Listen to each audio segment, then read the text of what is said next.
Good evening, everypony, and welcome to Commentary is Magic's stream on today, January 7th, 2018. I am, as always, Grandpaws. I'm Emperor Bugle. Big Chief. And Arcat. Who are those awesome-looking ponies? And block of dairy product. That dairy product over there. I don't know what's with that cheese there. I'm the only one with proper equipment. The rest of us are all wearing wireless earbuds. Cece's actually just got one earbud in. You just can't see. It's behind her hair. I guess you actually can't say us because that one's you. Yeah, but seriously, why is it's like a piece of Swiss cheese that's yellow? Swiss cheese isn't yellow. Swiss cheese is not yellow. Cheddar has holes. Cheddar is not supposed to have holes. Naturally. It's a changeling.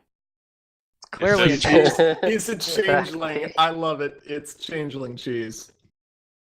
Spectacular. Well, we are here at the start of a new year, or rather, a week after the start of a new year. Hope everyone had great holidays. It's not a week till tomorrow. So we're just playing the contradicting game right off the bat, huh? Actually, you'll feed. No, I'm not doing it. Okay, That's how you know I had a good holiday. clearly. It is a rather exciting time, though. It's, like I said, a brand new year. There's a lot of things that we get to discuss, a lot of cool upcoming events. So before we go ahead and dive into our stream content today, let's just do a brief recap on one of the most exciting events coming up here very, very soon, at least for me. And that is the Core Constructed Online Tournament. What is that? Well, Says as the the obvious name shill. As the name would suggest, it is an online tournament in the core format for constructed decks. Gasp. Shall we It's define core? we probably should. You can tell us a little bit more about core. Alright, so core is our newest format. It is halfway between block and harmony, where harmony is all non-banned cards and block is just a single block. Core is the two most recent blocks. In our current case, that is the Odysseys block, which is Equestrian Odysseys, High Magic, Marks in Time, and Defenders of Equestria, and the Beyond block, which is currently just Equestria and Beyond. Theoretically, we'll get more sets, right? I'm hoping. I think we're I'm all hoping. hoping. Yeah. So, what's the general purpose behind these then? Because we've done online tournaments before. In fact, you do an online tournament series that takes place about once every month called Silver Spanner. Yes, Silver Spanner. So Silver Spanner is more of a. I'm actually going to say this. It is kind of a gimmick tournament. It has something unusual about it. It's not designed to just be playing Harmony or playing Block or now playing Core or whatever. Like, it has a restriction to it always. It's kind of like Chaos's Magic, but not really. So with the Core constructed, we want to go, hey, we think this is going to be the most played format, and we want to see what people are playing. Because, different states have different metas. Or different states, different play groups, whatever. Different metas, he says. Oh my god. They do. I'm drowning in Sweetie Belle over here. Not that I'm complaining about this. Okay, so your meta and, Grandpa's meta, exactly the same, fine. But, everyone else is different. No, I don't mean hand-eating Sweetie Belle, I mean the main. No, it's fine. That's his too. What is this Sweetie Belle meme you speak of? I don't think I've ever seen her before. It's the one, the pink one with all three. Oh, that one! That's the pink not one, core. right. Okay, that's not core format. Oh, it's not? Wow, No. that's sold. That's Crystal Games. As Beagle was saying, the purpose of this tournament is primarily to start collecting data, because a lot of players are curious about what the core format is going to look like. We haven't had a format that is this exciting and what will appear to be this well supported ever since the set's release, with the exception of Harmony, of course. Yeah. And a lot of people have been pushing for smaller rotational formats that are easier for newer players to get into and also stay a little bit fresher. Yeah. Which is basically why Interplay introduced the new core format. Because 9 sets is a lot, and you have to go back. What is it? Well, 5 years now? 4 years, 2013, yeah. Yeah, that's right. It's a lot of f-stop to see play. Yeah, so it means you don't have to have all the oldest cards. Like, I so don't have to that's have a nice. set of Night Glide or Rarity Truly Outrageous. RPOs. I was going to say, Yeah, no, you still but have to have the set of You Night still need the Gliders. Night Gliders, but not the RTOs. No. But that is an interesting point, though, because there are a lot of staples that we have taken for granted in Harmony, right? The most obvious one that comes to my F-stop. mind is, of course, Final Name.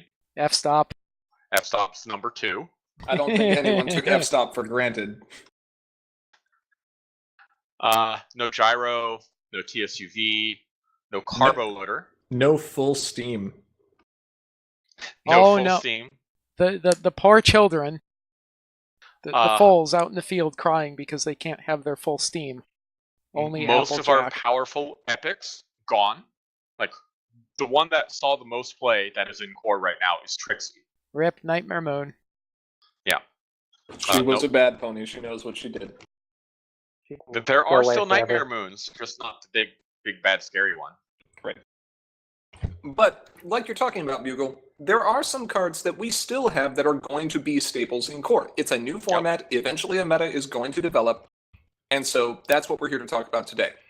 For players who are interested in participating in this online core tournament that we are organizing, though, we will go ahead and link a sign-up, the sign-up form in the sidebar here.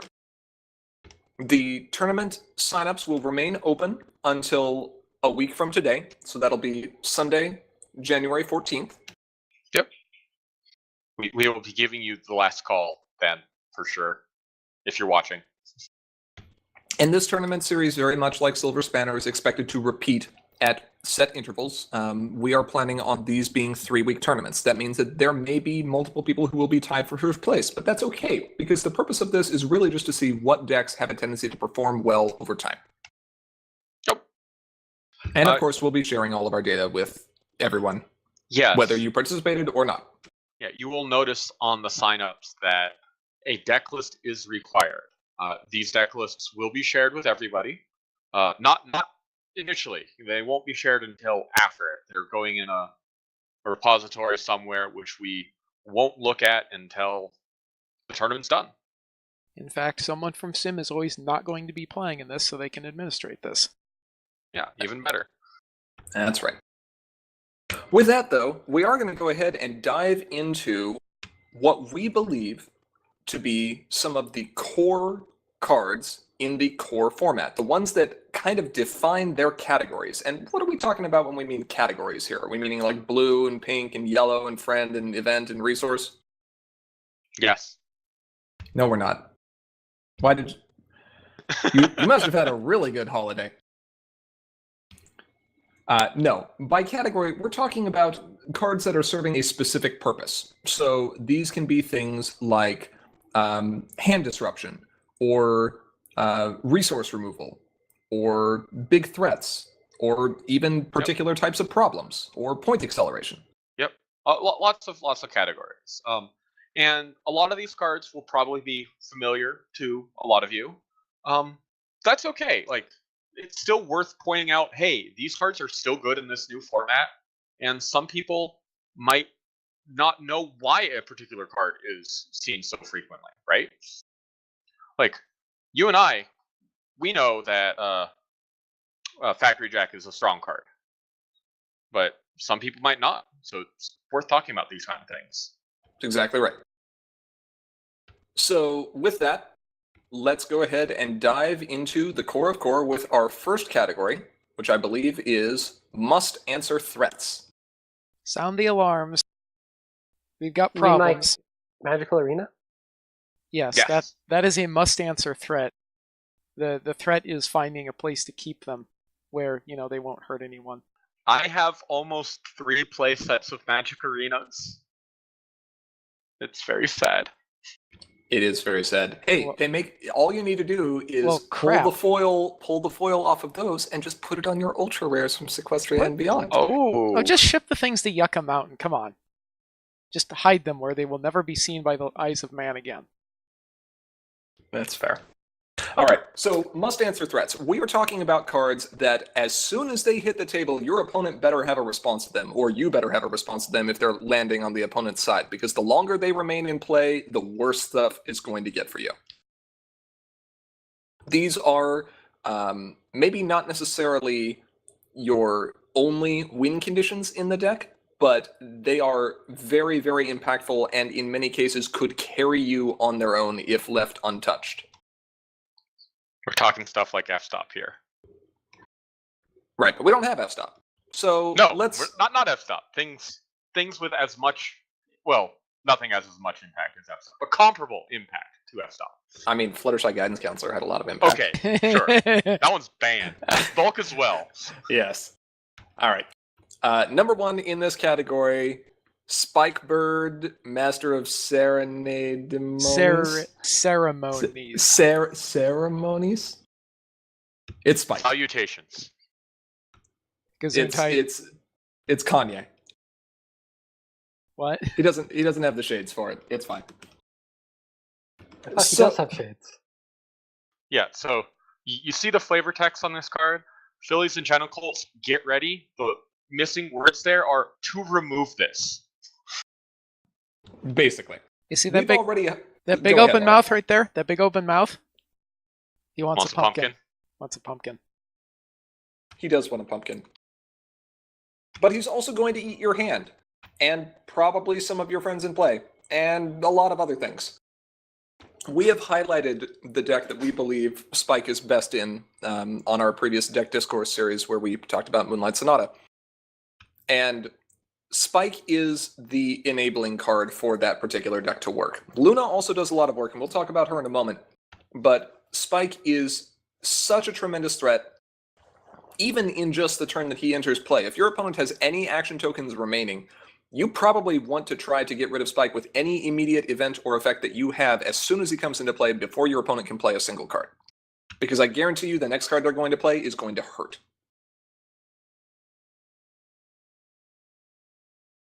It's just going to be Singing Barrel. It's fine. When you consider that Spike being in play is the difference between your opponent being able to recur an event and give one of their characters +3 power for the turn, or being able to double the power of one of their troublemakers and put an event from their discard pile back into their hand, and otherwise just getting one effect like a main phase Napcakes or forcing you to discard 2 cards of your choice. There's really no comparison. He's scary. He's very scary, and he's also at the magical number of 4, where he is protected by Appaloosa. Yeah. This is the scariest Spike card since Magical Mailbox. Since Spike Baby Dragon. So scary. I was grew up. scared of opening Spike Baby Dragon in my premiere packs. True. No. You're fine with that. You're scared of opening the foil Spike Baby Dragon. I have so many foil Spike Baby Dragons. All right. Anyway, yeah, there are a lot of songs that do a lot of work. 2 in particular, and those are the scary ones with him. Yeah, there's actually quite a few that do a lot of work. Well, if you've sure. got the color rack and you're gonna play I'm the Friend You Need, like Yeah, that's fair. Sure. Should have said 3, yeah. But like most white songs are still pretty good with Spike. Yeah. We've talked about Spike a lot already. Most people are aware of how that song interaction works. So let's go to the next card. One that isn't necessarily going to win you the game on its own, but it's certainly going to make it much harder for your opponent to do. Yeah, this is another one of those cards that we've kind of talked about before and gone, holy crap, this card. Well, if you have a Big Mac, then it's just a dessert road and it's fine. Nom nom nom. It's a Desert Road next turn. I don't know how he eats stuff that's just so sandy. Big Mac can eat the Equestria games. We've been over this. He can also eat portals to other worlds. And abstract concepts. It's no problem. Big Mac is talented. Let's just put it at that. But no, yeah, this card is. So let's look at a popular deck from the meta before this one, Hot Wings, right? Do you have any idea how many cards in that deck had enter play abilities? All of them? Spitfire, Lots. Rutherford, Yeah. Angel Wings, Berry Punch and Orange Swirl. Berry Punch and Orange Swirl. Yeah. And ignoring cards that had enters play effects, let's consider Sorin and Gabby, who would both be turned off for the turn. And Night Glider. And Night Glider. Like playing your Night Glider and then hoping that it sticks around until next turn for you to score points. That's not where you want to be. Now, it's important to note that Desert Road is not going to be the ultimate roadblock against every single deck. Decks that have friends that they don't really care about their abilities, like you're making a lot of tokens, or decks that already have a lot of friends in play and are more interested in moving their characters or otherwise controlling the opponent, it's probably not going to matter quite as much. Yeah, in those cases, paying 3 for the Desert Road, they're just going to look at you like, really? Thanks? However, there are so many decks out there that have friends and cards with very powerful ETB effects. There's a deck we haven't even talked about yet that's quite good at this and abusing those effects, that if Desert Road comes down, you absolutely must answer it or your deck will simply not function. Yeah, it's interesting. This card has very interesting applications with portal effects. It works really well if you are doing the portaling. It works very poorly if the opponent has the Desert Road and then you're doing the portaling. Then you're like, that's awful. Mm-hmm. Yep. Next. All right, next card. Let's talk about Best Princess. Rob? She's like way later on the list. Yeah. You can still be wrong. It's okay. At least on the scale of oppressiveness, although, yeah, you've got a... Actually, good. We have all 4 princesses on this list somewhere, don't we? Probably. Yeah. Incidentally, what happened? We had Princess Rob win that with a 4-way tie? I think so. Yep. Flurry confirmed, tied for second best princess. Gross. So, the reasons why Princess Luna Midnight are such a necessary threat to answer are pretty apparent just by reading the card. She's not exactly subtle. She's a persistent tax that will affect any form of movement that your opponents attempt, even if that movement is simultaneous, even if it normally wouldn't be subject to things like showy because you're moving with another type of effect. And every single turn, she's going to frighten a friend for effectively no cost because she has Stubborn. It's actually because she's going to sit there and shout at ponies. Being able to sit there and confront while still using her ability is actually quite effective. It really is. And even though her primary use that we see, or her primary method of control, is that repeatable frighten on a stick, that tax is really meaningful, especially if you forget about it and you try to move a character. God.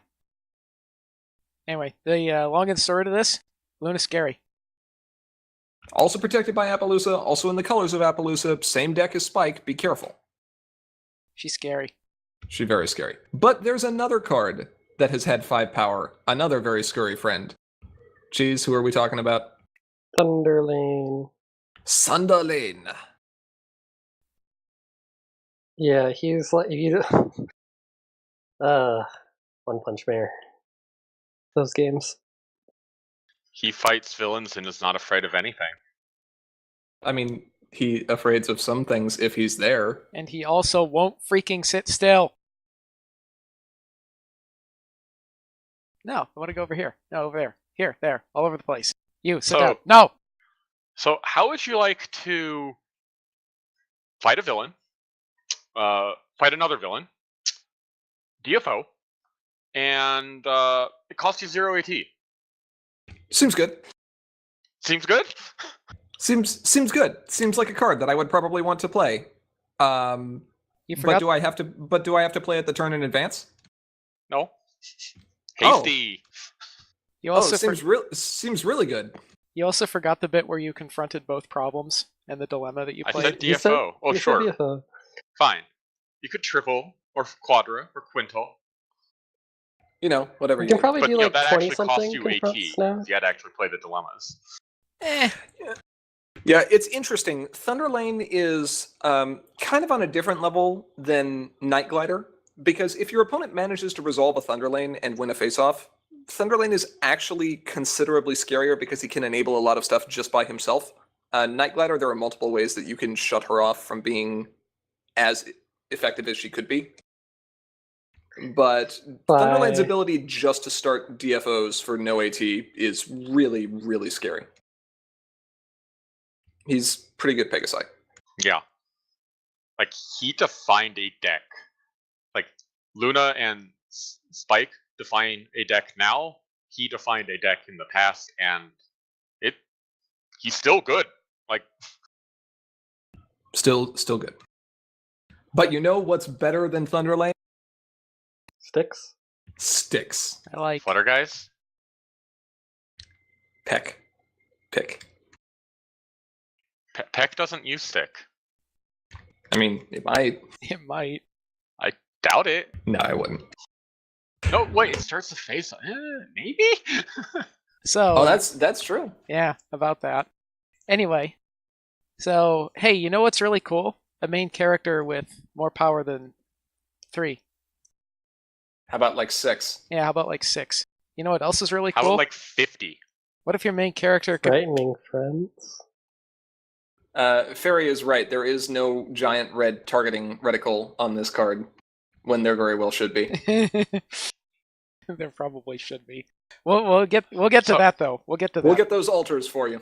So I'm disappointed with stick because it's like unquestionably the best ultra rare of the set, and in my opinion, it is also the ugliest ultra rare in the set.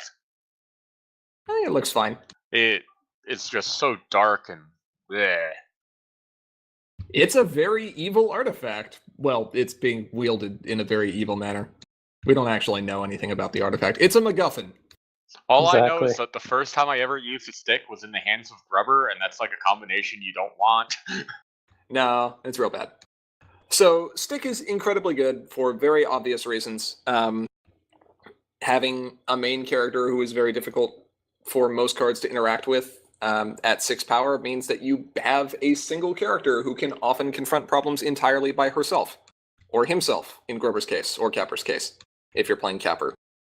Why are you Leo, playing Or Capper? Discord. Or Discord, I suppose. Apart from that, though, the ability to start a face-off every single turn can be good, not just for the ability to frighten an opposing friend, but also if you have any kind of chaos effects, or top deck manipulation, or things like that you'd like to do. Or Diligent 2. Or Diligent 2, so that you can put it onto your Cadence, who we will also talk about later. Stick is, in fact, such a standout card that it's also in our next category of Ugh. core, the category of sticks. Do you have a moment to talk about sticks? This. So, Yes, our best deck in the format is of course Conductor's Baton. This is a nice stick. I like sticks.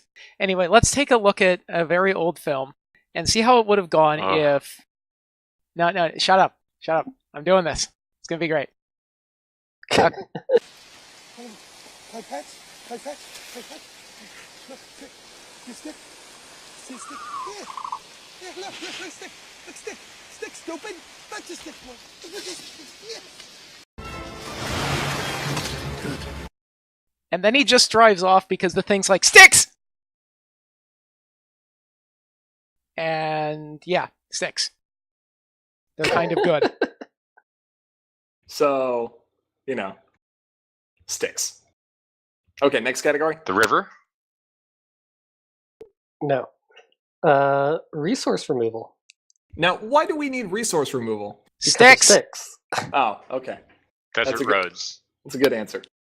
Sticks and desert roads. Because of trash that are on your sticks or desert roads. Cheese, talk to me. Resource removal. What have we got? What are the top options for resource removal? Because Well- there are quite a few. Well, so what's the top option? Oh, I don't know what the top option is, but we do have a balloon. Somehow that kills things, even though it was destroyed by a door. He explodes. Yeah. So we have Brian, who is pretty cheap, can sometimes be free. Although it's in yellow, which has always been the resource removal color. Purple has a special beacon cannon, which is only its main phase, right? Well, It would be nice if it was immediate, but purple can't have everything. It'd be kind yeah, of. good Brian if it is was also immediate. only main phase.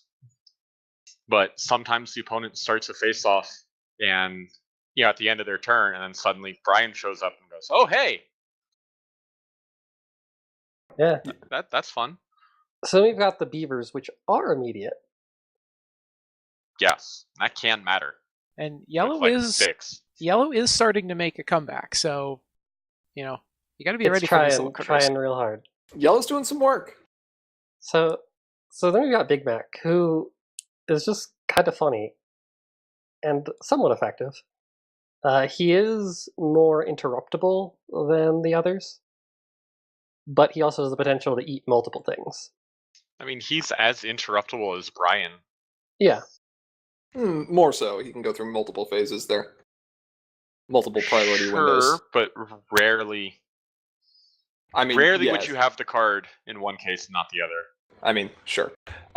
The important thing to note with Big Mac is he is Orange's best source of resource removal in the core format. In fact, he is Yeah. Orange's only source of After targeted resource losing, removal in the core format. after Yes. losing Epiphany. Epiphany. Right. Exactly. And then we have Trashed, which is just terrible. It's, I mean, It's Blue's It's- best option. you mean Whose only option. trashed is trash? It's still its only option, even in Harmony. That's not Seabreeze's flower is its best option in Harmony. Really? I actually think that Seabreeze's flower is generally better than Trashed. In most Not always. circumstances. Not always, but Ara, generally. Ara, tell us about your wonky meta and why you would run Trashed. Sweetie Belle. She keeps bringing resources back. Just banish them. Special beam cannon. Well, it's kind of hard to do that when you're playing Hot Wings. I mean, yeah. And Play Purple Wings. Ew.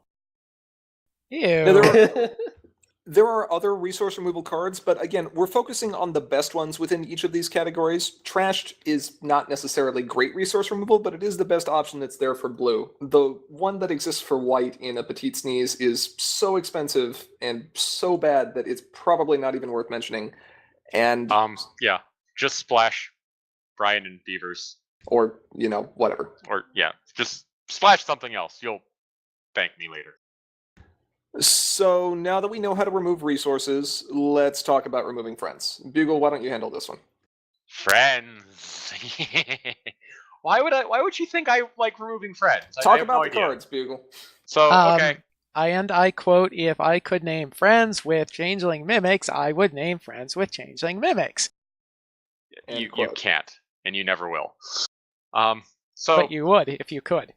the first one that probably comes to just about everyone's mind is the very, very infamous belly flop. This, at its worst, is 1 AT unrestricted removal as long as you have a friend and 3 pink rec. At its best, this is 2 AT, retire their best friend and dismiss another friend. To dismiss their second best friend, yes. Yeah. Like, even if they have Appaloosa, you just combine this with Fairy Punch Horn Swirl and retire their best friend, and then dismiss something that's smaller than Appaloosa. And it's immediate. Because why not? You didn't want to confront that problem anyway. Yeah, you didn't want to fight that trouble. You didn't want to confront that problem. That Baka. spike that you just played, you didn't really want to use that to sing a bunch of songs.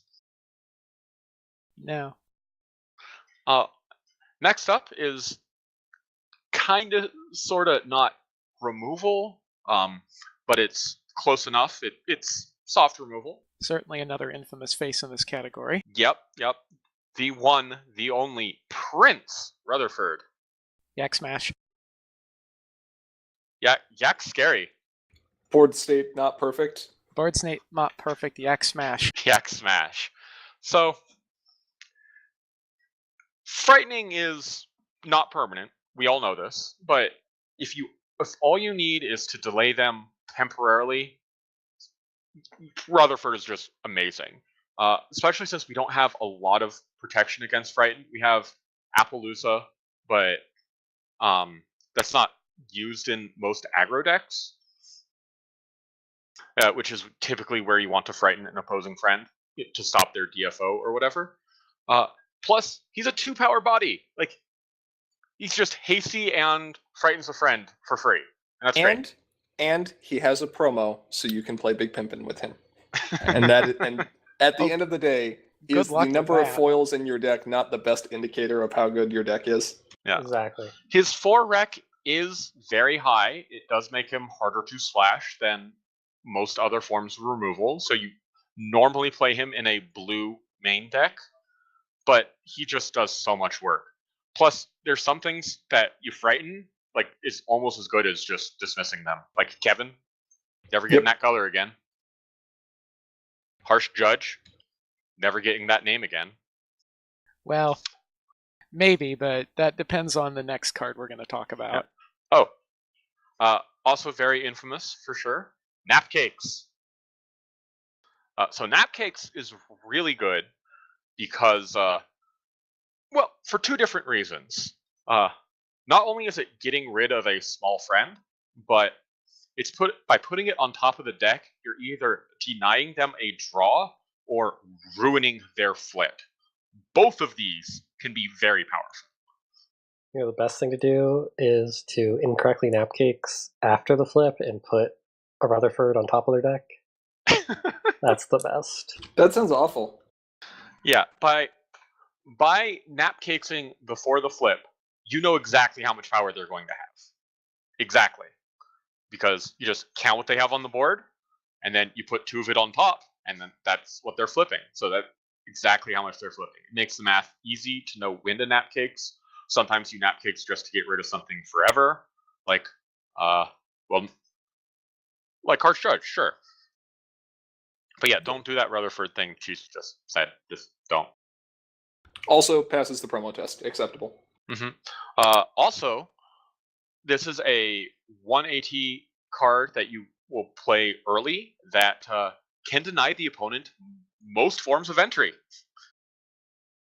Especially if you're running Tempest. 2 rec? Yeah. Napcakes is 3 rec, but that's fine. 3? Which one is 2? I don't know what you're talking about. Magicite is 2. Yeah, okay. Yeah, so, but yeah, Napcakesing, like they go, I play entry and then I do this. You go, no. I Napcakes that instead. Lots of tempo. Then the last one we're going to talk about right now is a new one and a fun one. Pinkie Pie and Skystar. Unrestricted, put it in your hand, 3 power. It's like Rutherford, except the card's gone for now. They have to replay it instead of just pay 2 to rally. This has pretty good synergy with some other cards like Desert Road, for example. Yep. Not that you would be playing Desert Road in the same deck that you're playing Princess and Skystar, Pink but yellow. Maybe not. This is Bugle, who will randomly splash into like 2 other colors just because, so. But no, don't underestimate putting cards back in hand. Like big things, like most of the friends we talked about that are super scary, Thunder Lane, Luna, Spike. They're like, but I just paid 5 for that. You're like, yeah. It's a darn shame. Sucks, don't it? It's fun times. Plus, it gets around Appaloosa, right? Yep. I don't think anything stops this except Persistent. And just like Rutherford, it provides you with a body in the process. Yes, a 3-power, 2-color body. That's very relevant. Very good. But let's say that your opponent has more than one friend that you'd like to get rid of at once, you've got to go a little bit wider. Well, we've got some other tools for that too. All of these immediate speed removal effects for friends were great, but if we're really going to be talking about wiping our opponent's board, most of that's going to be taking place during the main phase. You see, one of the I have a Hmm? problem, which Okay, is my what's your- opponent is playing Thorax, and my opponent has about 20 snake tokens down. What do? Call in the Pirate Queen, Call in the Pirate Queen? The Apple Pirate Queen? the Apple Pirate Queen. Yar har fiddle dee dee. Does not have pirate type. Please fix. Talking about Catajack. Applejack, Captain of the Seven Seas. Yes, she is going to, in most cases, even out the board so that each player is going to have the same number of friends and resources and troublemakers, unless you choose to cheat and play bats first. No one Best would do player. that. Who would cheat and play bats first? Me. Every one of us? Probably most of us. Catajack is spectacular. There's also other ways of doing silly things with her, like playing her to the problem Falling Rock Zone and then choosing to keep one of your other friends elsewhere and just frightening Applejack. Or That having a lot of friends at Falling Rock Zone and just going, yeah, this seems like fun. That can be especially fun. Definitely a great option. Functions on entering play as well. Bear this in mind, especially if your opponent is running this and then chooses to play a wide board state of AT generating friends while you hold an interdimensional portal in hand. You wouldn't know anything about that. I would not know anything about this. There are other tools, of course, as well. One of the best tools we've had since mass removal really started getting powerful in Equestrian Odysseys is Party of One. Party of One was in two colors that already liked removing cards, and in the case of white, really liked removing them permanently. There can only be one. And so this is exactly what Party of One does. Now, it doesn't have the advantage of evening out troublemakers or resources like Catajack does, but it does banish all of those friends, with the exception of the one that you choose. So this can actually lead to a more unfair board state or a more unfair mass removal tool than what Catajack would do. It is Yeah, I important to keep keep my in mind. entry. You don't. Right. It is important to keep in mind, though, that if you are hoping to recur some of the friends that you would have removed from the board, you're not going to be able to do that with Party of One because they're all going to be banished. So just think carefully about this. If you are looking for a way to clear out the board a little bit and still have access to your friends later with certain recursion tools, you may prefer the next card instead, which is Cornered. Cornered is actually a brand new card. And there are several decks out there, like Aura was talking about. My opponent is playing Thorax with 20 yellow critter tokens, or I'm playing Blue Fairy, who insists on making obscene numbers of unicorn zombies with Bodyguard. Rawr. Rar. I guess Uh, zombies don't rawr, but I mean, they might rar. They I don't say know. cookies. Cookies. cookie. Cookies, exactly. Cornered is a very interesting card. It's the cheapest mass removal tool that we have outside of Party Bomb, which took time to tick up and takes a bunch of AT to actually go off and then only affects friends at that number. And is also not core legal. Cornered gets around any kind of protection. It's not dismissal, it's not banishment, it's not putting back to hand, it's retiring, just like Catajack is. Yep.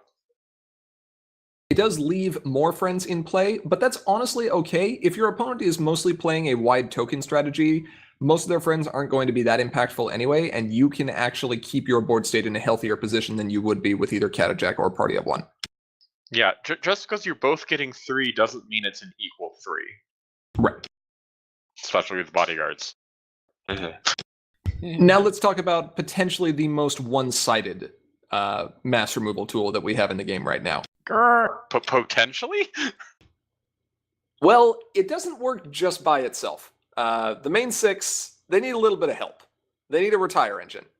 And that can either be a friend like Soren, or Minuet, or Discord Sneaky Snake, or it can be a card like Party of One. Either way, Huh? Your main sixing, then Party of Oneing? or sorry, not Party of One, Party Hard. Party Hard, yes. Yes, Party Hard, that thing. Although main six can also be kind of funny with Cornered as well. Yep. That You they're- choose 3. Yeah, thanks. They will be my 3. They will not be your 3. It is important to note that main 6, unlike Catajack, does not function on entering play, and there is a very good reason why this happens. And if you don't know what this reason is, I suggest that you play against somebody using main 6 with the text "when this card enters play," and then come back after the game and see if your mind has changed. The opponents might have, probably because you knocked them out. Probably so. Okay, so that covers immediate speed friend removal and mass friend removal. But what if those friends aren't in play yet? And what if they're not even friends? What if they're events or resources or troublemakers and our opponent's just kind of holding on to them? What do we do? What do? You never have to dismiss or frighten or banish friends if you discard the cards out of their hand first. Hands. Who said Lyra hands? likes hands. Lyra does like hands. You know who doesn't like hands? Everybody else. Sweetie Belle? Belle? Sweetie Belle doesn't like hands. Sweetie Belle sits there and says, "Hey, hey, hey." Well, Sweetie Belle doesn't like decks. Oh, wait, no, Sweetie which Belle Sweetie doesn't Belle? like decks. This is true, but Sweetie Belle sits there and goes, "Hey, you know what? I don't like your hand, but that's too bad because I can't see that. But you know what? You're not going to get anything that I don't want you to get. Deal with it." Yeah. So I'm So going to Sweetie go hey. Belle ahead. Sweetie Belle controls your opponent's hand before those cards are even there. Yeah. She's like thinking 3 steps ahead of everyone else. Well, 2. I mean, if you're only using her once and not playing Well, Luna's Future fine. to banish her and then put her into play at the end of the turn and then use her again. 3 steps ahead of everyone else. Seriously, she's evil. She's got green magic. She's evil.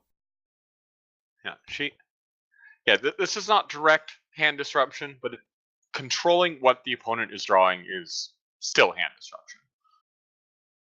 What else we got, Aura? Oh, how about a classic of... That's like, hey, that card in your hand that you're about to play? No, get rid of it. I see you have banished, say, Cloud Chaser or Zakora. I would like to see what's in your hand. No, you're getting rid of that thing that you're about to play. I play Stinging Barrel. Oh, okay. In response, I play Soprano. Let me see what's in your hand.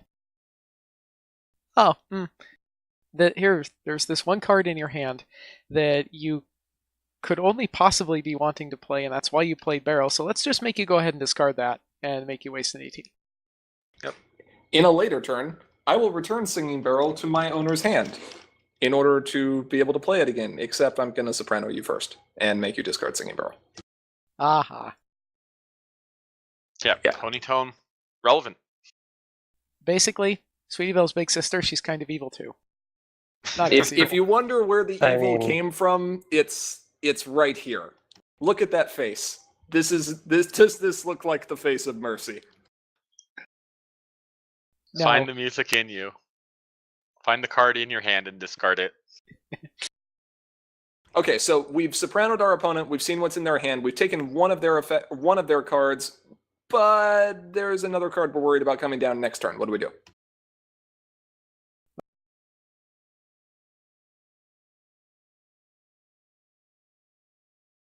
And hey, those two cards in your hand that you probably want to play at some point, let's just say you can't play those. Yeah, no. Yeah.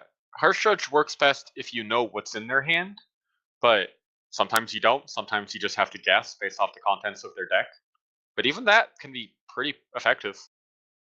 If your opponent is playing Skystar and you play a Harsh Judge early in the game and your opponent has not played a belly flop yet, guess what you should name? Fluttershy? Smiles. Yay! No, yeah. If you can, Octavia is a high ceiling card. You need to know generally what's likely to be in the opponent's hand. Unless, of course, you can see their hand through either Soprano or Dream Some- Seeds or something. Or some other means. That art on that card is really bugging me. I've just looked at it for the first time. Her arm is on a layer in front of her bow tie. Yep. Yep. I'm never going to be able to unsee that now. Implying you don't have a set of promos. Yet another card that you can foil your deck out with. Oh, yes, foils. Next one. Now, just in case that wasn't annoying enough, let's have a look at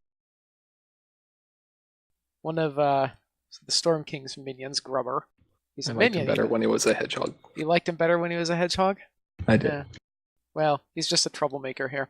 Anyway, this is kind of annoying as is, where it's just like, okay, get rid of something in your hand, but it gets way better when you get Tempest on the field as well, and then the two of them Who? is... No, her name is Tempest, deal with it. And then they're like, Who? shut up! I hate you both. Zippo Twist McEdgelord? Get out. Get out! I will not have her bad name besmirched by you, do good. Yeah. Come on. Bad Girls Club. All right. So Grubber is actually a perfect example of a card where there's even more you can do with that card than just making the opponent discard a card of your choice. This is a card that requires a little bit of extra work on your part because one of the best things Grubber does for you is give you perfect hand information of your opponent at that point in time. Yes, he can remove an early entry piece when you flip Tempest on turn 1, and that can be very strong. But your opponent very well might just draw into that, or they might have multiple pieces. The fact that you can write down or make a note of every single card your opponent has at that beginning, and then cross those off as they play them, lets you play around your opponent's strategies much more effectively.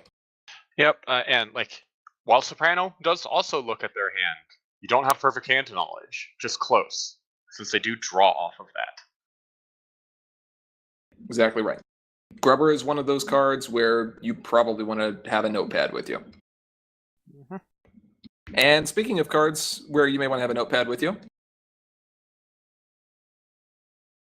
the last one in this category.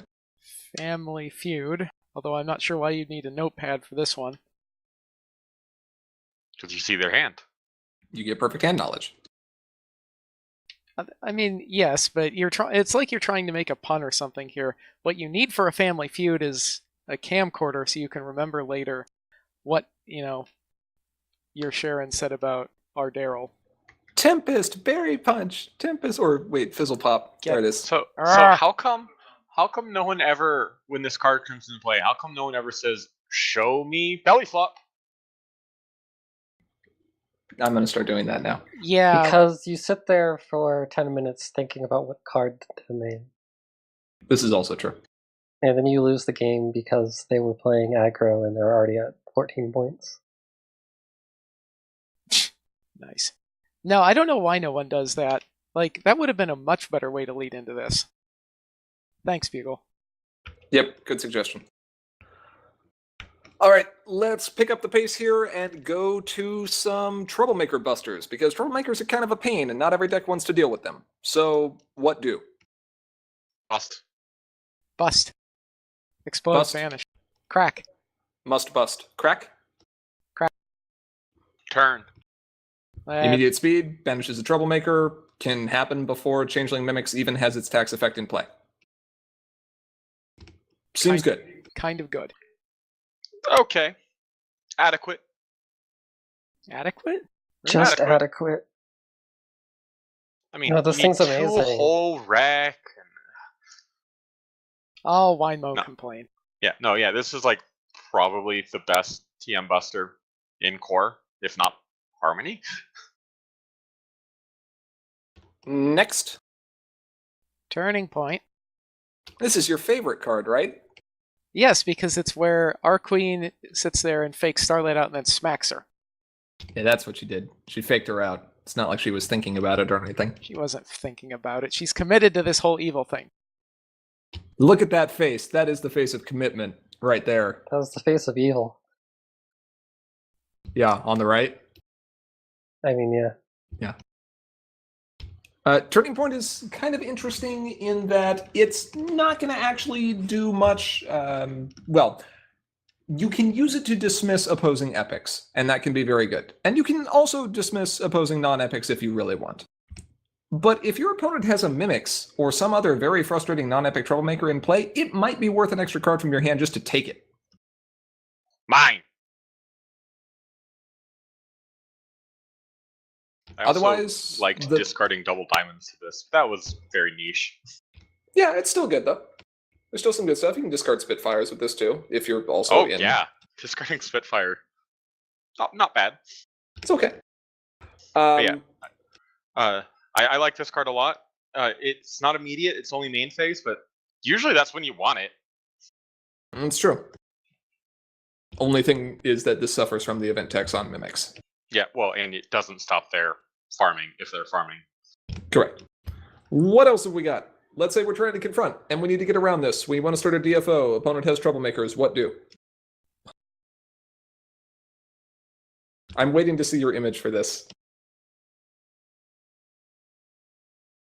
If you can't that's confront not problems, a dilemma. make new problems.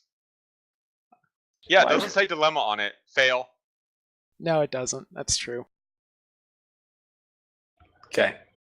It's not a real dilemma. Don't play this one. I like this dilemma. Well, no, but as Bugle said, there aren't enough problems here. I'm going to literally make a new one. Just make a I new am going. one. and My go name over is there. Princess Twilight, or my name is Twilight Sparkle, and I have not written my friendship letter yet. So I'm just going to make a new problem. Yes. I'm gonna Yep. throw a doll into a crowd. Especially good if your opponent only has one problem blocked off so that you can just play one dilemma to start a DFO. Mhm. Now, previously we would have said Snips and Snails if we were outside of the core format, but we don't have Snips and Snails. Nope. They're gone. What do we have? Well, we've got Pinky and Twilight. We've got Bait and Switch. And they're kind of like Snips and Snails. And they're kind of better in some ways. They're worse in some ways too. They have a higher cost, higher rec. But they don't have to exhaust in order to replace the problem. They don't have to be retired in order to replace the problem. And they actually have a timing that functions much faster than Snips and Snails did. And they don't even have to enter play at the problem they want to replace. Nope. And they have a center too. Like, that matters a lot too. Because you're not always just using them to mess up problems. It makes a good body. It does. So those are some of the best ways to beat up some troublemakers. Yeah, this gets around Trixie well. Cheese. Yeah, I want to play Reanimator. you can't. Okay, And but I want to I- get, okay, but I want to get close. I'm pretty sure that's the correct answer to Grand Pause. Just not. Well, if you want to play recursion, Okay, fine. I'll play Recursion. I'll settle for either returning to play or returning to my hand from my discard pile. okay, so we got a few cards here. First is going to be Tender Taps, who I think it's both on play and on flip. Gets you something back into play. It's on enter. Yeah, it is only on play. Yeah, you can't portal this. You also cannot discord Party Clasher this. No. Oh, sad. But yeah, so it is 2 or less power, but it is a 3/3 body with Centric 2. So in certain decks, it can be effective. We've also got Redeeming Qualities, which is amazing. 3 AT to get back anything. So you bypass color requirement other than the 3 white you need for Redeeming Qualities. And you can get Luna, or Spike, or Thunderlane, maybe? It doesn't matter. Just bring it back. Yeah, this one has been put to pretty good use. We've also got Cleaning Up if you need something other than a friend. And Get you back need it anything. And you need it back right now. Yeah, and immediate. It is kind of expensive. Like, the decks I've used Cleaning Up in, I never want to have to play it, but it is useful to have. I can attest to this. It is And- also it does provide a little bit of utility in banishing an opposing card as well. Yeah, in certain circumstances that can be really useful. Yeah. If the opponent is recursing, and it's like, no, you don't need that card. Or if they have a Spitfire in play and a Spitfire in their discard, and you need them to not have that one power. I would hate using it like that, but yes. I mean, you get something back too. Yeah. And then we've got Princess Cadence, Royal Envoy, otherwise known as Wife Horse. Did you say wife horse? Yes, it is a Wife Horse. Not to be confused with horsewife, Exactly. whose eyes are giant. So, have we done a deck with this card yet? We have actually the Yep. live deck During building the we deck did building, with yeah. the Applejack and Stick. Yeah, she's still tricky to use, but I'm not willing to write her off yet. Because getting back any card for 0 AT is good. It is. She's another card very much like main 6 that is not going to do much by herself. At least not what you really want her to be doing. Yeah. She is best paired with the Applejack Ambassador main and Staff of Sakanis, or with other control tools and Trixie's Equestrian Apology Tour. Who said Yeah. sticks? Because you really don't want to be paying 4 AT to get back a card. Oh, No, we do not. Did somebody say sticks? I said Sticks. You said sticks. I like sticks. Wife Horse like sticks. Okay. Now, Cadence does have Traveler. And that does give you another option of getting power counters on her. There's some ways you can synergize with that. Call them the Dream Cavalry, Scootaloo. But honestly, if we're going to be looking at movement cards, there's some pretty cool things you can do with those as well. For the most efficient movement or conga line effects. Conga line is an old term from Premiere where basically you have friends moving other friends. Ah, the hollow days of Holly Dash and Wildfire. Well, Ara, since you revere them so and remember them so fondly, why don't you take us through these? I don't like it. But here's Rainbow Dash and First Mate Mullet, which, actually, you know what, I am okay with this one, because you know what was cool in Premiere? Winged Wonder, where you could move stuff around. You know what's even cooler? Where you can move stuff around at immediate speed, because this thing's got hasty. Why, yes, yar har har. I would like to double face off. Also, Rainbow is adorable horse right there. The legs are weird. I mean, that's just Mullet and his plushie, right? And that's pretty much what that looks like. Exactly. I accept this headcanon. It's one of those plushies that hangs Yeah, it's a- off the it's a- chair. Yeah, it's a KLP plush. It's Like not every time I actually- see that, that's all I think of. That's basically what it is. It's even got the pose Yeah. correct. Yeah. But yeah, so this will This almost is never Mullet going to a convention. Mullet's Yes, a brony. Yes. So yeah, this will almost never happen, but in the niche circumstance where you need to play this to a Trixie, you can do that because they can move themselves. So you played it to where Trixie is not, and then move them to Trixie. Which is Okay, kind of what funny. else? More? Can we get more convention pony?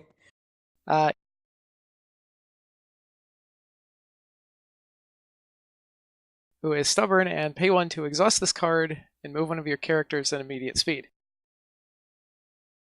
Immediate speed, reduced cost movement. Not too shabby. Yeah, this is an immediate pirate ship Yes. who's also a 2-power stubborn friend. Yeah. Seems I- kind of good. I hear that Blue Elves likes stubborn and immediate speed movement.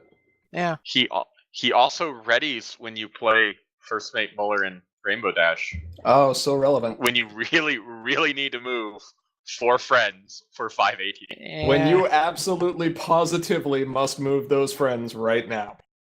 You know who has more efficient, repeatable movement than First Mate Mullet and gets completely out of control in Pauper? Fluttershy? Smiles. No. Try again. Shushan. Shishine. I said it first. Dude, the Shoeshine plays. They get crazy. Okay, so we have a 1 cost, 1 power friend that says Traveler, and immediate retire another one of your friends to move this card. Hey, if I just stole all your stuff, I'd like to retire all of it to just move this around randomly and end up with a huge friend. Also, when you win a face-off involving this card, you get to make a critter token, which means, hey, there's a body that you can consume to move the thing again. Seems good. So by Animal Sanctuary, she's like not very good at that. Look, she's very good at finding homes for critters. In her belly. I mean, I wasn't going to go there, but yikes. I mean, she eats the burbs. Well, this card gets out of control quickly.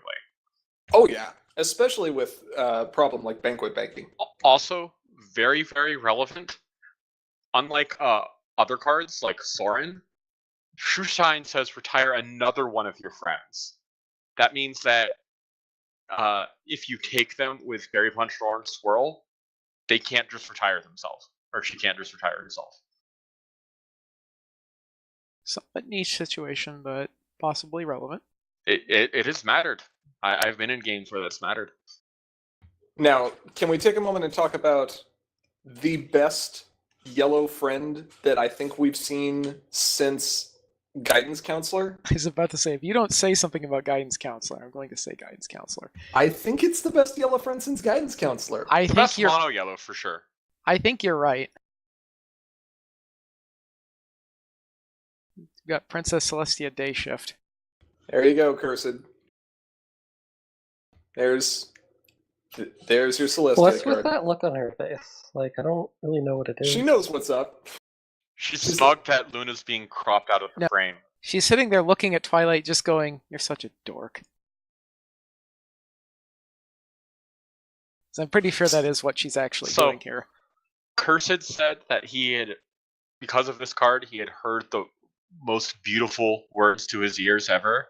And of course, you add Celestia because she's an auto include. 3 Celestias because Yes. she's an auto include. And basically what she does is she says, anytime you replace a problem or play a dilemma, or anyone plays a dilemma, something gets moved to that problem. Unless Luna's there taxing, and you're very sad. Or at least That you, happened to me earlier. I It was mean- very sad. You might be sad. I mean, like, you're still sad, but it's better than paying 3. Now you're paying 1. Sure. I mean, it is.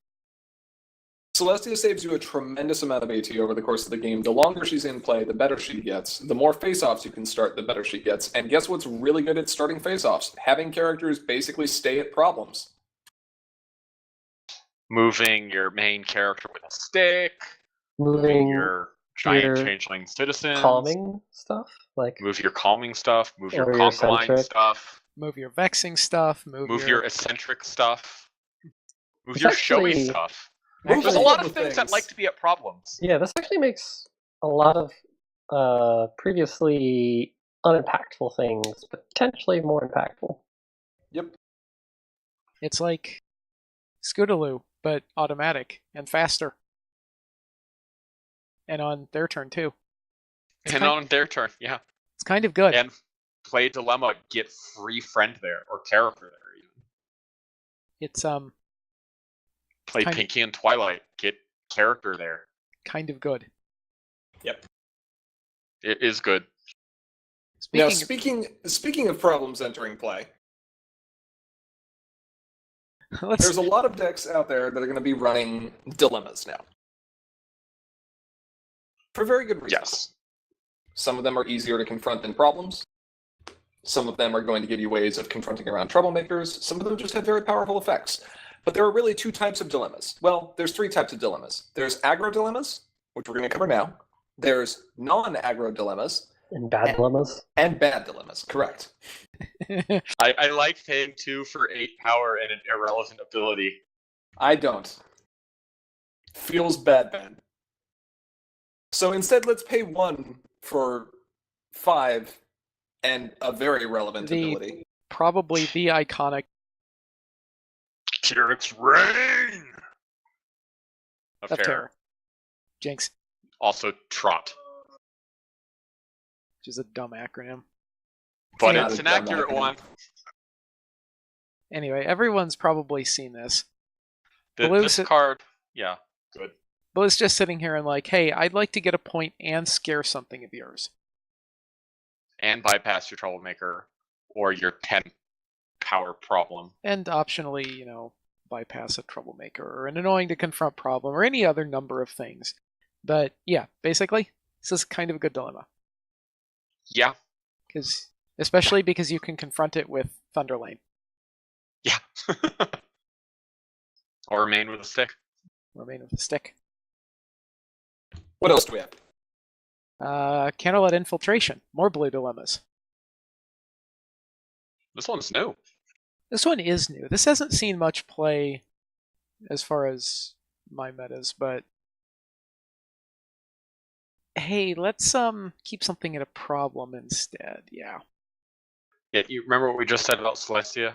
Keeping things at problems? This keeps It's things at good. problems. So therefore this is good card. Does cost 2, though. It does cost 2, but it also, in theory, saves you the cost of a move Yeah. later. Yeah, it sets you up for later, which can be nice. Yep. You gotta look at where you can save that AT. Celestia saves it by moving your characters. This saves it by sending them to other problems. Also, it works for any form of set being sent. So if you lose a Troublemaker face-off here, because that happens so frequently at Well, dilemmas. that's funny. But if that happens, move it to another problem and you're fine. If they can't replace the problem, you still get to keep your things at problems. That's cool. Now, if that wasn't enough value for you, let's talk about what What can pink do for you? Pink can it's the do for worst you color. is make 5 Earth Pony friend tokens. Oh, Ed. do they have to go home? No, they do not.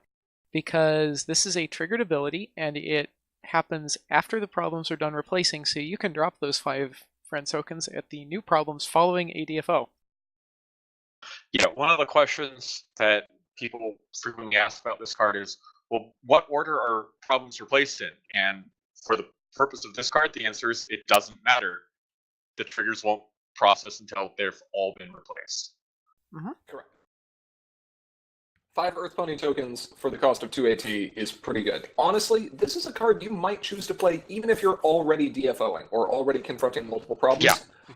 Just because it's a tremendous power advantage. It sets you up big for the next turns. And sometimes, maybe you don't want to use those Earth Ponies for confronting. Maybe you're retiring them for benefit. Like feeding a Schadenfreude or a Party Hard. Or who knows? Okay. Let's move into yellow here. Cheese. Yellow is yellowy. Crowley So it- critters. So it does critters. Yeah. Moving up and getting critters. Maybe What if we move up with the shoe shine? then you pay 1 and make 2 critters, and then eat 1 to move over to banquet baking, and then eat the other 1 to move back, and then pay another AP. And get an obscene amount of power. Yeah, Yeah, that happened in pre-release. sure did. Yeah, the pay 1 can be a little awkward, but if you've got the AT, because you get to put these wherever you want. So you move here and then you put these at the other problem or whatever. It can be nice. Or you can put them here and help you confront those problems. Now, this will work really well if you've got a deck that's focused on movement. What if you don't have a deck that's focused on movement but focused on ETB, like, say, Octavia? Then what dilemma should you run? None of them. I think that's wrong. Now The other old classic we don't. Industrial Revolution. Yep. Remember Confront back in the day where they said that blue and yellow had the best dilemmas? They did. Yeah, Yeah. I think they're still accurate. I think it's still accurate. Yep. Yeah, confront this problem, put 3 minimum critters into play, lets you confront other problems, power up your changeling citizens, power up your Octavias, power up your Zipper Wills, I don't know. Does fun stuff. Power up your Kratoses. Confront this problem, put critter token into play, retire that critter token, score an extra point. Yeah. Like, that's a lot of value for just confronting a problem that you probably just played.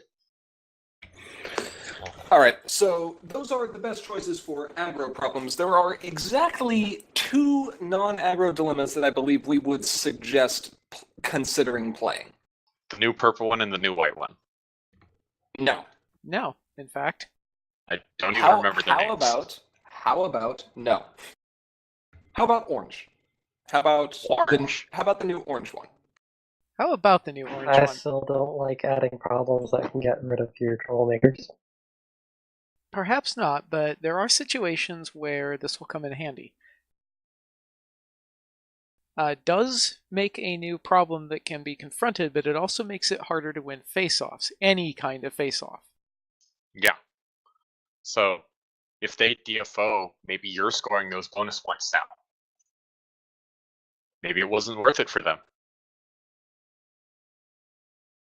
And if for some reason you've cleared out their board with a Catajack in the previous turn, or maybe even the same turn if you bank some AT, you can drop this dilemma and leave it around for a while you beat up a troublemaker. There's a lot of Extra options. flips. Yeah. Like, this is unrestricted. Just any face-off Just that you were a part of. Flip another Flip card. one more card. Yep. And the only other one that is really worth consideration is Nightmare Scenario. In our opinion. In our opinion, yes. Again, we are not always correct on these things. We make mistakes. We're humans. These are just our suggestions.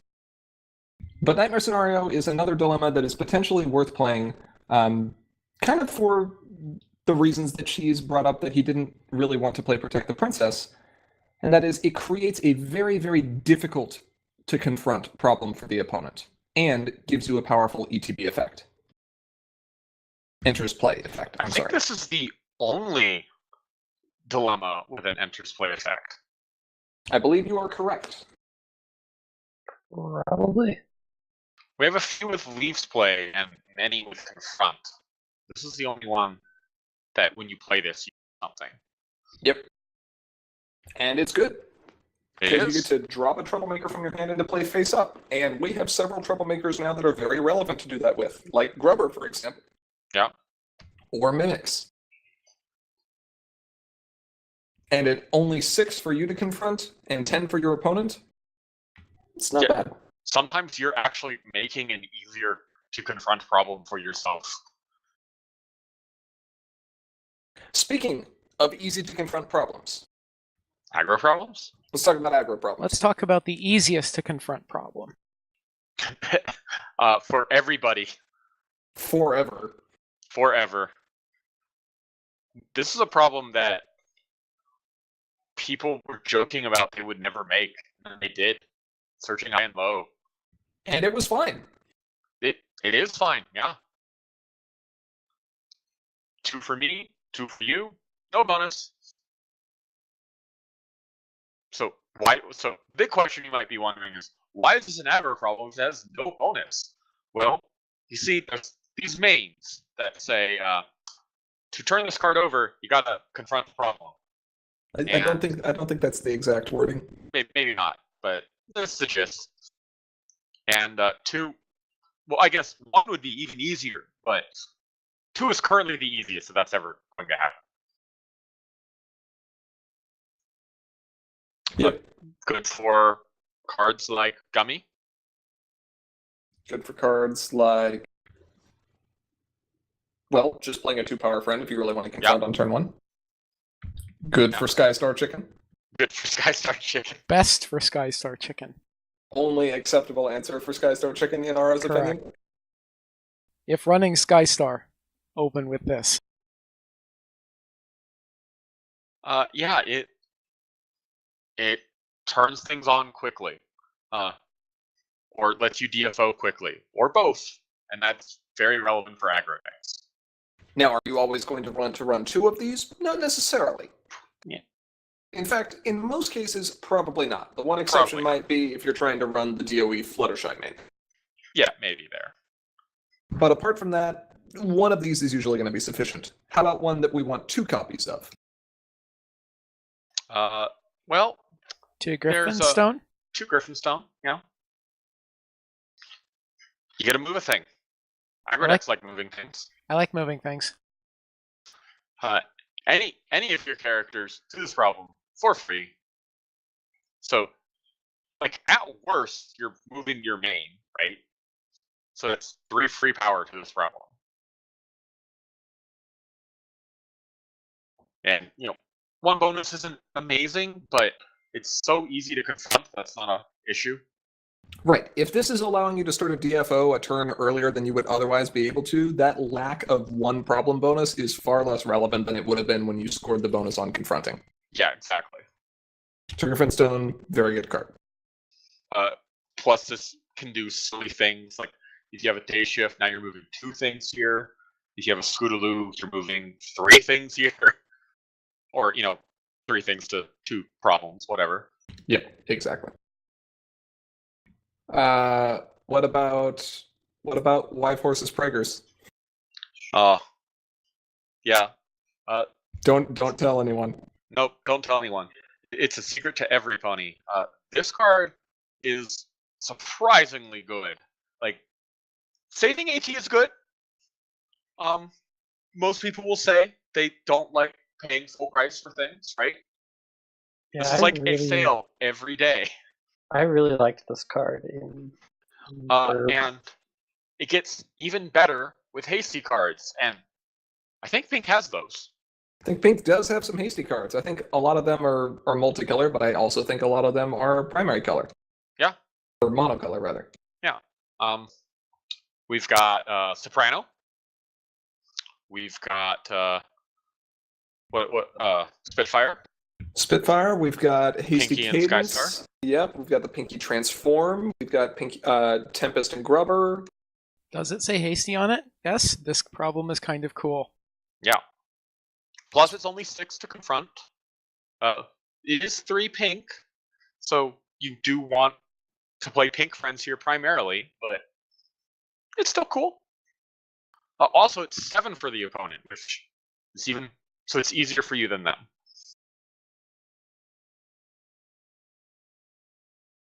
Those are the 3 standout aggro problems. There are obviously more aggro problems, but the fact that To Griffinstone can save you that turn on DFOs, It's a Secret to Every Pony can get you a lot of AT value over time, and Surging High and Low can let you flip mains that otherwise would have been impossible to flip in the previous meta. Can be pretty good. Yeah. What about control problems? We're almost to the end here, but there are some control problems that we do want to talk about. AT is good How do we You get AT? like AT? when your opponent DFOs. When you have problems with Prepared 2? Yes, It's not which is actually. exactly what it should say. Or if not Prepared 2, Prepared. You get the idea. This is an excellent card for many control decks, especially those that are providing your opponents ways of starting face-offs here that they're probably going to lose anyway, like Troublemakers. Yeah, it'd be a darn shame if every time they started a troublemaker face-off, they gave you the action tokens to do something to mess with them.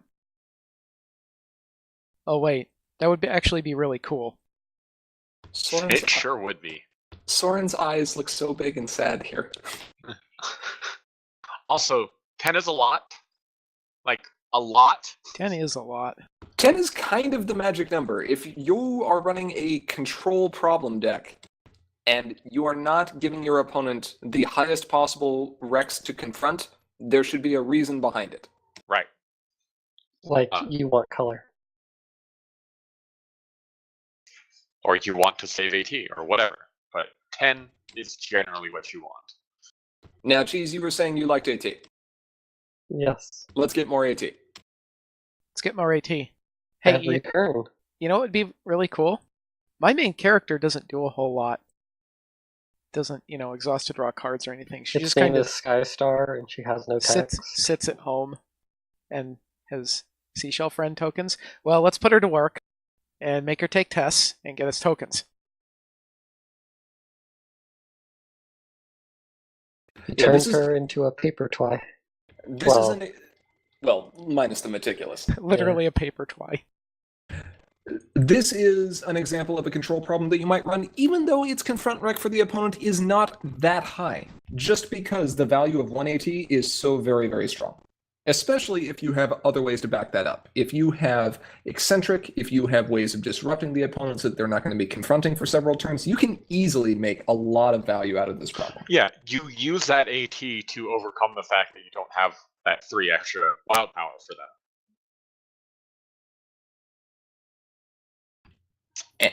And I think we've left the best one for last. Yeah. Within this category. So, I have some advice about this problem. If you Confront are playing problems. control, ever, I don't care what colors you're in, play blackmail.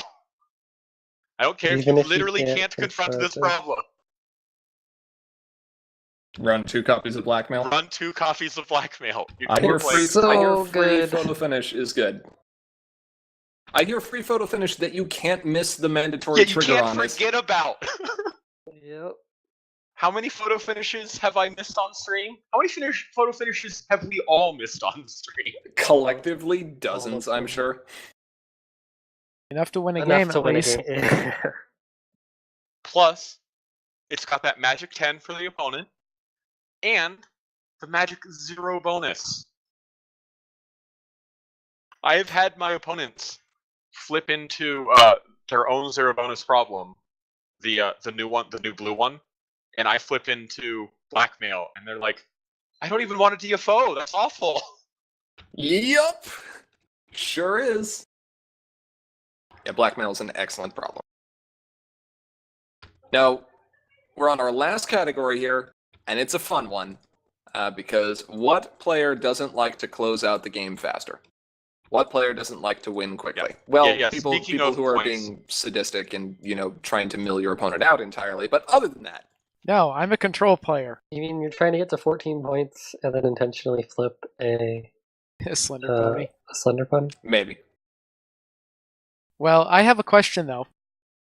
Judge, Yes. I mean, you already lost. my opponent has a slender pony in his deck. I thought this was a In core. core format. Oh, fair. So do you first lose to the slender pony trigger, or do you first lose to having a legal The judge deck? call. What's the speed of a judge call? Anyway, we got points. We got Points. points. talk What ab- was that card? What was that card you were almost saying you didn't need a playset of earlier tonight, Aura? Slender pony. No, I think it was. I think it was Night Glider. Fluttershy? think it was Overpowering. You mean the hasty one? Since there are 4 Night Gliders No, now, no, there aren't. There is one Night Glider. It's the Night Glider that everyone knows that you're talking about when you're talking about Night Glider. It's Night Glider overpowering, of course. Passes the promo test. It does pass. Well, I mean, it's ultra Eh. rare anyway. Passes the promo test. eh. It even has stamped promos. I mean, Does not technically, have stamp pros. I mean, if you're going to be pedantic about this, yes, you're far more correct about the promo test in this case, but So, you know what's better than 1 point? 2 points.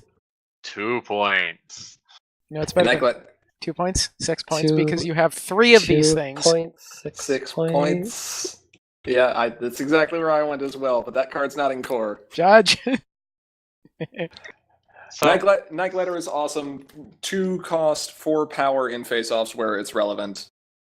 yeah, I don't think you can play blue aggro without running at least 2, if not 3 of these.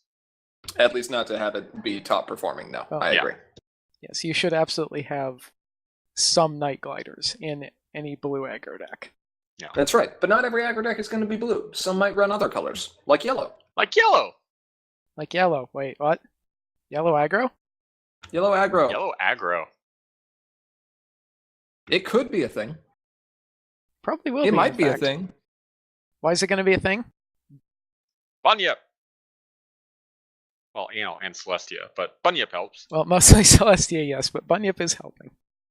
Celestia needs a royal pet, and Philomena's too small. A big royal pet, Yes. to impress the neighbors. So, a lot of people are like, but I don't want to frighten my own friend. But it's 1 AT for 1 point. What's not to love? Okay, so you frighten him, and maybe you don't unfrighten him the next turn because maybe you've started a face-off or your opponent sends him home or, whatever. But paying 1 AT for 1 point is much better than just about any other form of point scoring that exists in the game. Yeah. And you can actually turn this into 2 AT for a point every turn after that, which is right on par. Yeah. Like, people would do that with RTO all the time. I mean, Very, sure, very- they tried to get 2, but you would do 1 if you needed to. Sure. Very good card, very cheap, has strong critter synergies. I like Also Swift. Also Swift. Now let's go to the control side of things here for our last 2 cards in this category. I'm playing control. I'm locking my opponent down, but my game is taking forever. I want to speed it up. What do? And I can't find my blackmails. Well, it's a And I darn can't find my blackmails. it's a darn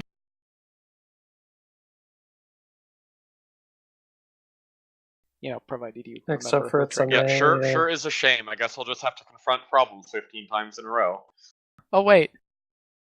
I mean, you could confront problems too, but Well, yeah. So that is the best way to use Seikasa is you score a point on your turn, you score a point on their turn, you score a point on your turn, you score 2 points on their turn.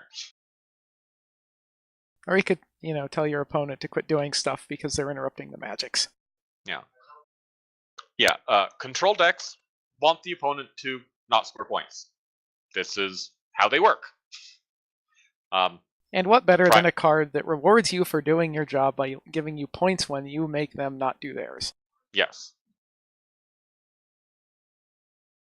This is another classic, of course. But she deserves Like- mentioned. Yeah, she has been splashed in control decks literally just for her. Like, I'm playing blue-purple. Sure would be nice to win the game. Oh, Bugle. Is there any deck that you won't splash into white? Probably. It's the best secondary color. The pink yellow deck doesn't splash into white. 'Cause it's What? Orange. It's because it splashes into orange. Yeah, exactly. That's Yeah. because I isn't that can't play 2 color decks. I'm just not capable. isn't that because it's an aggro deck? Oh, I also won't splash into white decks when it's my secondary color. Okay, that's fair. All right. All right, last card.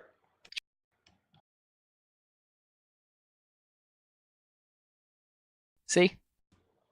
Yep. Well, So, this is an interesting one because you got to pay that 2 AT. And you got to decide that before you draw a card. But it's inevitability.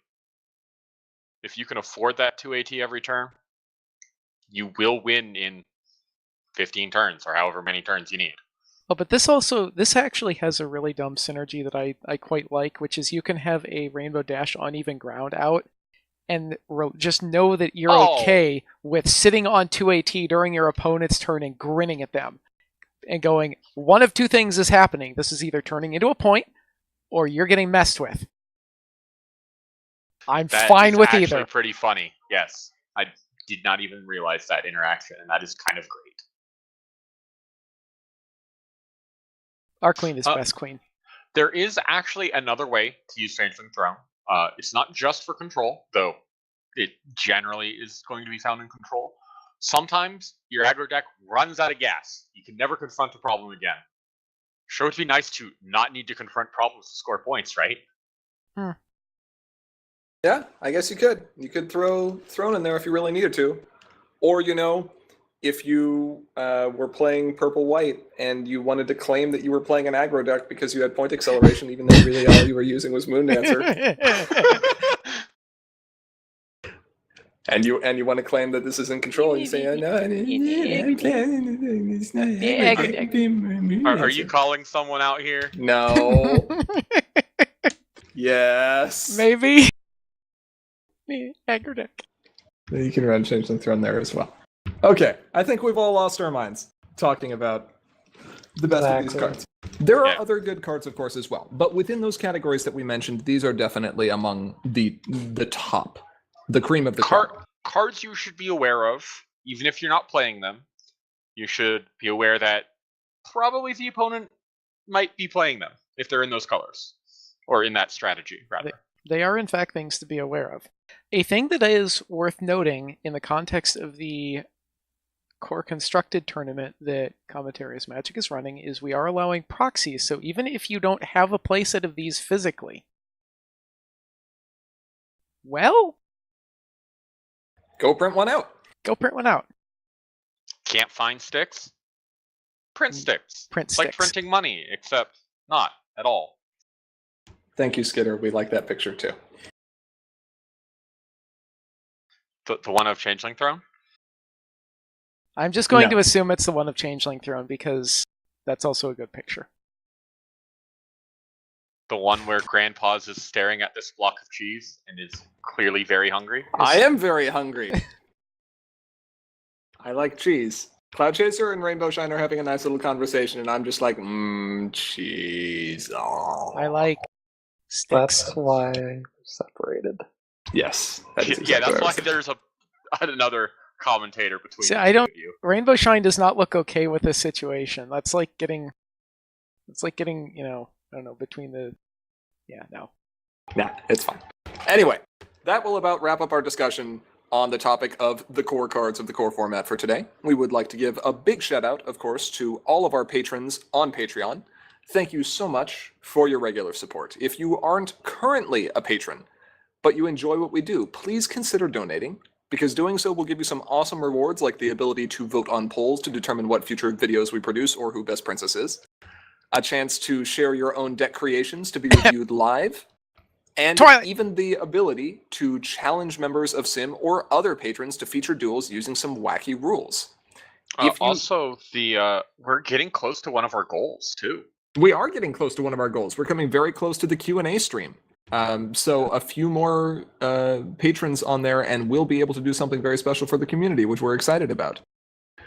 If you have comments or questions that you would like to send our way, or if you're just interested in hearing about what we're working on for the future, there are also many ways you can stay in contact. We have our Patreon, as we mentioned previously, but we also have a Facebook page, which is facebook.com/commentariesmagic. We're on Twitter @CIM_CCG. You can email us at commentariesmagicteam@gmail.com. And patrons at or above the $5 per month level get access to our Slack channel where you can chat with us any day, anytime. Sometimes up until moonset, right, Ara? Yes, Moonset is a new term. That's when I go to. Yeah.